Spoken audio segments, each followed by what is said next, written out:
Hi everybody, it's Casey Williams. Ford makes the best-selling vehicle in America, the F-150 full-size pickup truck. But even they recognize that not everybody needs a full-size pickup truck for their everyday needs.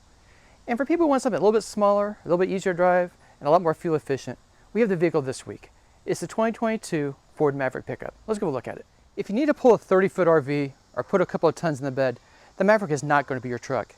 This truck's more for people like me. They live in the city, maybe need to haul some mulch in the bed, to do some gardening, put a couple bicycles in and take them to the park. This is the right vehicle for that. You can pull a couple of jet skis behind it, but this is really more of an urban truck. It's easy to park, easy to parallel park, especially when you're trying to go to a restaurant and just really do the things you need to do in town. And the size of it is just perfect for that. And you look at it, it's a little bit smaller than the Ranger even, and it really looks nice, and I like the design of it a lot. In the front, recognizable Ford, big grille, LED headlamps. Come around the side, it just has this one-piece molded look to it. I think it looks really modern and very cool. But it still looks like a truck. It's not super aerodynamic. It doesn't look like it's something from the future. It still looks like a pickup truck that can do real work. 17-inch dark alloy wheels, I like those. This is the XLT package, so it's kind of the sportier look to it. Crew cab is standard. And you come back, you know, there's something that a lot of pickup truck owners are going to notice is missing. The separation between bed and cab. That's because it's actually based on crossover architecture. It shares its underpinnings with the Bronco Sport and with the Escape. So you got kind of a crossover pickup truck. We'll talk about it in a minute, but that really lends a nice solid feel to the vehicle. It feels very sporty and very agile. I liked it a lot too. Come around the back, you know, I like the plastic bed tops to protect everything. Come inside. This has the spray-in bed liner, that's optional, but it has it already on it. The tie downs. Again, so it's a pretty practical bed. Easy to get your stuff in here. And if you are carrying mulch or carrying some other yard stuff, very easy to sweep it out and to clean it up. Ford's designers did a great job on the exterior, but they really earned their pay on the interior. The thing you have to keep in mind about the Maverick is it comes in at a price point at about the same as a compact car. So at some point, you know, you got to reduce costs, you got to control costs, but that doesn't mean it has to feel cheap. You know, you start tapping around the interior. Yeah, there's a little hard plastic in here, but nothing feels cheap. They didn't have to do a job this nice, but they did. You know, this is kind of a bluish, grayish color up here. I like this, it kind of almost like stone. It's got some pattern in it, molded into it. The orange accents here in the air vents, down below, orange. You know, even on the door pulls. You look over here, and it's got the separate door pulls with the orange and the blue-gray and all the different colors work together. It just looks expensive. Again, a lot of hard plastic. It's not an expensive vehicle, but it looks really nice. Same with the seats. You know, it's a canvasy material, but you know what? They'll clean easily. They got the two-tone with the orange stitching in them. Look very nice. No complaints whatsoever. Nice thick steering wheel. It's not leather wrapped. It's rubber. But again, feels nice, works well. Everything you need. It's convenient. You can place your sunglasses up here. Console, the big cup holders. Plenty of space for your phones and your devices here.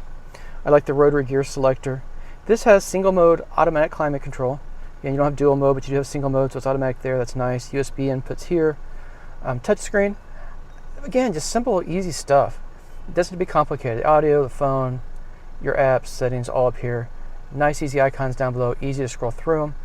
Volume, tuning knobs. Again, simply go through it. If you don't want to touch up there, you don't use these, you can also go through your stations here. Has Bluetooth, of course. Also have Apple CarPlay, Android Auto. Very easy to connect to everything. And being a modern vehicle, it has all the safety systems that you're going to really need. It doesn't have everything, but it has the basics. So it has automatic emergency braking. This has a blind spot warning system and rear cross path detection. Well, if you've driven an F-150 or if you've driven the Ranger, you would probably expect this to drive like a big bouncy truck. And it just doesn't. And that is the coolest thing about the Maverick. Because it's a unibody crossover architecture, it feels solid, it feels nimble, it just feels like a car. So this one has an independent front suspension because it's front wheel drive. The all-wheel drive versions, you add an independent rear suspension. So you get a vehicle that handles really well, feels nice. And that engine. The vehicle starts with, you know, the base model is a hybrid. This one's a 2-liter turbocharged 4-cylinder. And it is a lot of fun to drive. 250 horsepower, 277 pound-feet of torque. You can just storm the interstate, step into the left lane, and take off. Pretty much wherever you want to drive it. And one of the advantages too is, you know, I would not normally recommend you get a pickup truck with 2-wheel drive. But when the 2-wheel drive is the front wheels, and you got traction control and stability control, you have a vehicle that really can handle snow, can handle bad weather, can handle poor weather, and even some light trails with that front wheel drive. So you're not going to be skidding around in the snow and the ice with it. you have a vehicle that's planted. And I like that too. So the engine mates to an 8-speed automatic transmission, keeps that turbocharged engine right in the right gear range. And fuel economy. Fuel economy is rated 23 miles per gallon in the city, 30 on the highway. So gas has been kind of expensive lately, and this vehicle is really good. And if you want a little bit better fuel economy, you can add almost 20 miles per gallon in the city by going for the hybrid. So depending on what you need, if you want to have performance, get the Turbo 4. If you want to go for the efficiency, get the hybrid. But overall, again, I just keep thinking to myself, Ford has just made this truck better than it needed to be. If it just handled like a small little pickup truck, people would still been happy with it.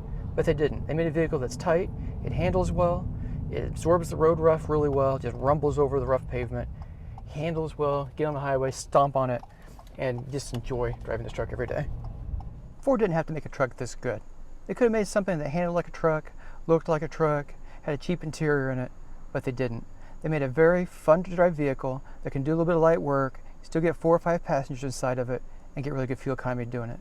And the fact that it's so much more livable in the city makes it even better. So let's talk about price. And this might be the best thing of all. The Maverick starts right at $20,000. That's the base hybrid with steel wheels.